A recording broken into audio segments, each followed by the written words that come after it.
Here's a quick video summarising the installation of a DRO kit on my Myford Super 7 lathe. I went for the standard installation for the horizontal scale, which sits on the mountings for the taper attachment on the back. This is standard stuff, and it's described very clearly in other videos. For the cross slide, I decided to mount the scale on the front side of the saddle. The reason for this is that I didn't want to obstruct the jib adjustments. I wanted to keep the saddle lock, which I use quite a lot because I'm cutting across pieces quite a lot, and also I just felt it was a bit clumsy and awkward on the back of the saddle. So I mounted it on the front.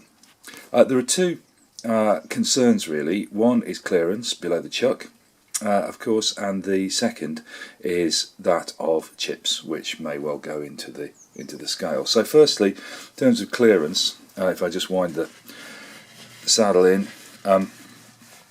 you can see that I can get fairly close to the chuck. Most of my stuff is fairly small diameter work anyway, so I don't really need to go very wide. But if I wind the composite in, you can see I can get the tool right in onto the work, very close, with plenty of clearance between the front of the scale and the chuck. So no problems there, not for me anyway. I mean, if you're using a very large diameter chuck and using the full swing of the lathe, then well, maybe it might not be so convenient, but for me it's not a problem. So the second question was that of chips, and swarf and what have you. So what I've done is fabricated this, which is a simple fabrication, 1.5mm galv, folded up, tack welded, and then painted. And it's effectively a guard for the DRO scale, and it's a chip tray to catch everything that falls below the chuck.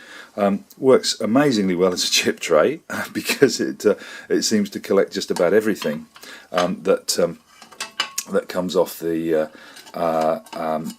chuck, off the work. Sorry, it has a downstand which guards the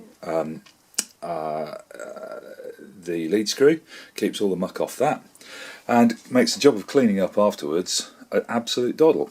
So it's fixed using 3 riv nuts, which I've put in the plate which mounts the encoder for the DRO. That's fixed to the 2 screws which 2 holes which locate the travelling steady, which I don't use, and I had to countersink them so that I got the maximum clearance and enabled me to get the scale as low as possible. So I'll just bolt this on and I'll be back in. Okay, there it is, bolted in place. I used 3 low profile cap screws just to keep the clearance as great as possible, and as you can see, for most kinds of work that I'm going to be doing, the chip tray catches virtually everything, and then it's just a case of wiping it down into the tray below and cleaning up. It works very, very well indeed. In terms of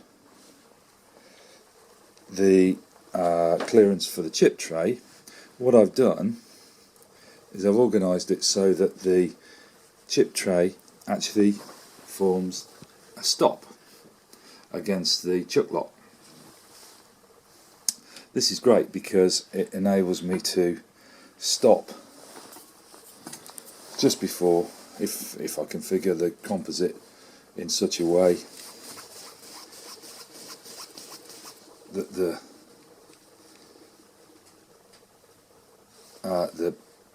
tool just stops short of the chuck.